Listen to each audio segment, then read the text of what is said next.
Today we're gonna build a privacy fence that I bet you've never seen before. We're gonna build some 4 foot, some 6 foot, and some 8 foot. It's all vinyl, but the infill is not. No vinyl pickets on this one. We're gonna use corrugated tin. It's the same width as the vinyl picket, so it'll fit in the rails, nice and snug, and it's pretty custom. Definitely a unique process of how it goes together, and really unique when it's all said and done. What we have already is this fence has a mow curb. 12 inches wide, 4 inches thick. There's no rebar in it. The mow curb and the post footings are all poured at the same time. You have your mow curb and your posts act like pylons and everything's all connected, and there's no reason for any rebar. The first thing we're going to tackle is finishing up an 8 foot section in the back. This one that you just trimmed, we're a little bit low, but that last one looks good. The second one back this way can come up just a little bit, and this one can go down just a touch. Down just a little bit, Carson. Yeah, right there. So we have a steel reinforcement post in here inside the vinyl. And for those of you that haven't seen this before, SS40 2 3/8 steel post with what we call a donut on it. It's set in the ground, and we sleeve our vinyl post over this, and we use this to add additional strength to the vinyl post because our fence is so tall. So to clarify, the posts that are set in the mow curb are set in concrete. The posts that are not are sleeved over driven steel posts.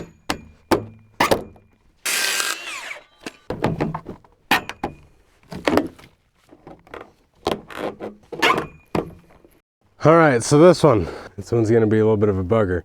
Be a little difficult because it's so short and the rails are so tall that trying to get into these 2 pockets here, it's gonna be a little difficult. But thankfully, this one is sleeved, so we can pull this one off to get the bottom one in, and I think that's really gonna help us a lot. The whole reason that we have this little tiny section is because I didn't wanna have a post just to fill the gap, and another post. I think it looks trashy. In my opinion, this is how you make it look right when the customer wants a jog.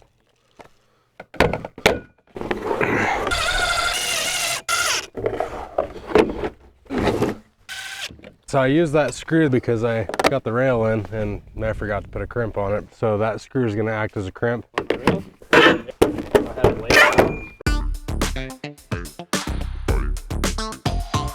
So what we're doing now is we're taking these 3-inch screws. We're going through the U-channel, through the post, into the donut, into the metal post. So each post has 2 screws. And it locks our height in place so that way the post can't go up and down, the post can't rotate, the post can't spin. It ultimately locks the post right where you want it to go.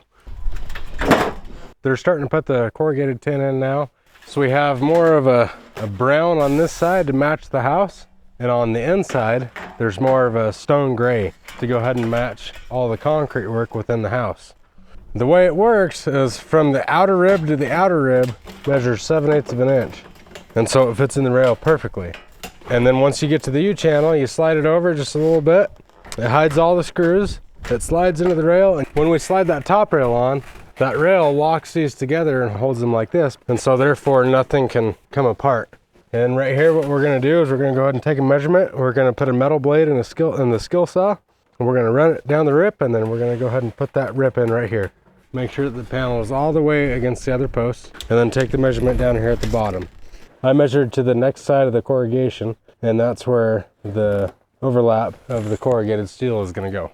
Because we're dealing with a double-sided panel that has paint on one side and paint on the other, we are choosing to run the skill saw on the silver side or the gray side, because if we accidentally scratch it just to the slightest, it's going to be a lot harder to see than if we actually scratch the actual brown paint, the beige paint. Right, beige? Yeah, beige. And we also have it on top of a couple of vinyl post cutoffs, so that way we can have it suspended above the ground and our blade doesn't go into the dirt and cause a whole bunch of other damage and whatnot.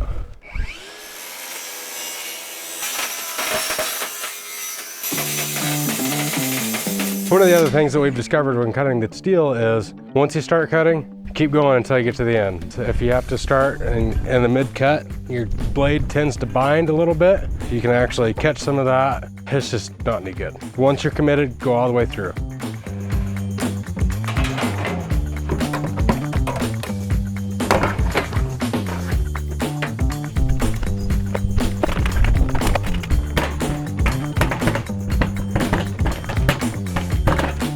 Right there.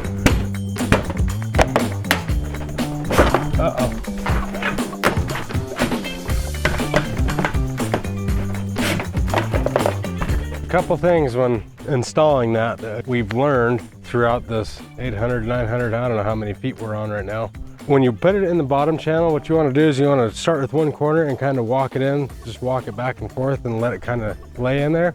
And that's about what you want to do with putting on that top rail too. You want to slide the top rail on. It helps with a guy on this side and a guy on the inside, just kind of pushing that corrugated steel back and forth up into that channel, just walking it in there. Another thing to take note is with this particular style of fence, you're going to have an overlap and you're going to be able to see that overlap one direction.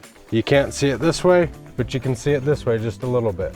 So if you're looking for something and you're like, oh man, I really like the vinyl, but everybody has vinyl, this is just another option that you can put in your back pocket as far as being different from everybody else.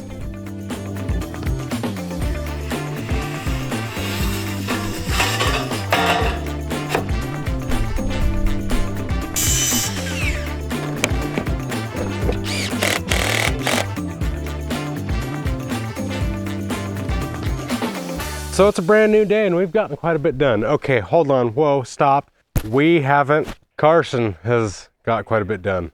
I just want to make sure and point all the glory over here. With this, the bottom section, this is just like the 6 foot. The middle rail is a 2x6 ribbed rail. I know we've talked about it before. This is a rib. The rib keeps the rail from collapsing on itself, and then also the rib adds strength. We are on our last section and we're going to slide that top rail on.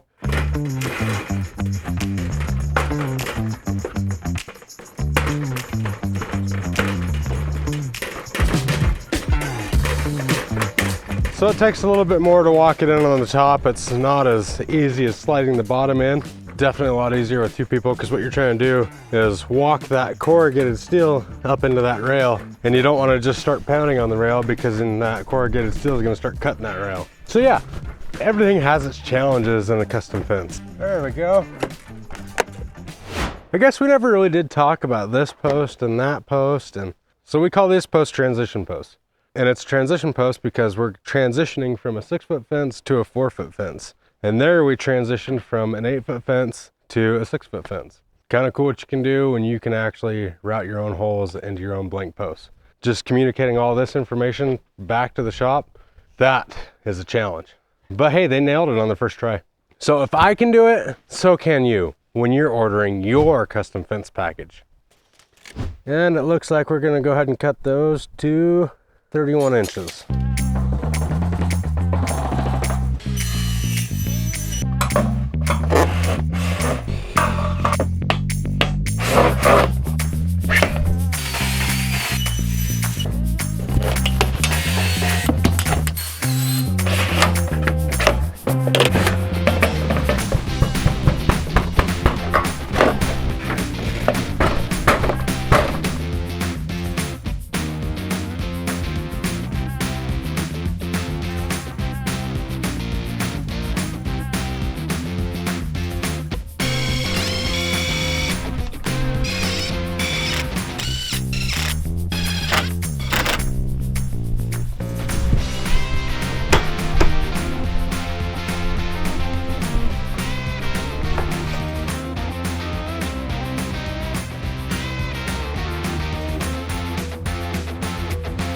All right, so the fence is all installed. It wasn't too bad. A little difficult there with trying to put the top rail on. We were custom cutting the panels to a certain length. It was a little bit of a challenge, but Carson, he did spot on, man. Another thing that is definitely difficult, one of the challenges here is we had to order longer tin. And the reason we had to do that is because the terrain is going up. So we had to custom cut the bottom and then custom cut the top of that corrugated steel to follow the terrain. But in the end, it is custom, it is different. It's something that you're not gonna see every day, definitely unique. If you guys wanna see us install a mow curb underneath the fence, make sure and check that video out right here. And if you guys wanna see us install corrugated steel on Trident posts, make sure and check that video out right here. It's Dan with SWI. We are Wyoming's Fence and Gate Company, and we hope you have a good dang day.